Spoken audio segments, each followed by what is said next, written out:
A few days ago, I started going through my nightly routine of getting ready for bed.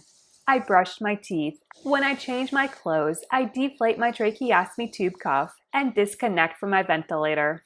I attach a heat and moisture exchanger to keep my lungs hydrated for the few minutes I am not connected to my ventilator. As I pulled off my shirt, suddenly my tracheostomy tube popped out and conveniently landed in my hand. I looked at the tube in astonishment.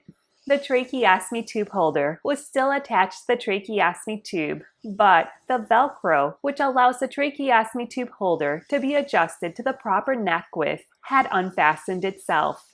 My heat and moisture exchanger is large and bulky. When taking off my shirt, the heat and moisture exchanger must have gotten caught in my shirt. As I pulled the shirt over my head, the heat and moisture exchanger yanked on my tracheostomy tube, which in turn then pulled on my tracheostomy tube holder. This caused the Velcro to unfasten. Without the tracheostomy tube tie holding my tracheostomy tube in place, my tracheostomy tube fell out. When my tracheostomy tube was falling to the ground, I happened to catch the tube by the heat and moisture exchanger. This was a saving grace. If I would have dropped the tracheostomy tube or would have caught the tracheostomy tube with my hands, I would have needed to use a new tracheostomy tube.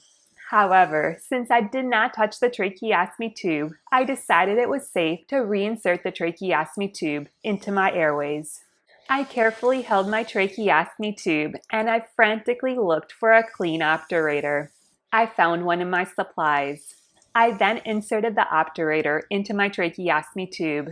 I next found a new tracheostomy tube holder. I opened the package and placed it on the counter. I found lubricant jelly and I squirted a tiny amount of jelly on the end of the tracheostomy tube.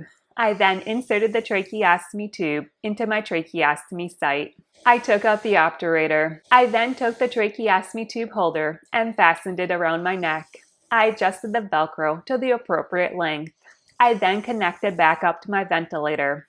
I frantically gulped down air as my ventilator pushed air in and out of my lungs. I then felt victorious.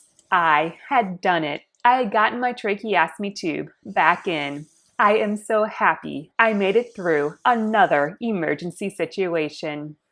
Thank you so much for joining me. Please remember to like and subscribe down below. I hope you have a great day and a wonderful week. Bye-bye.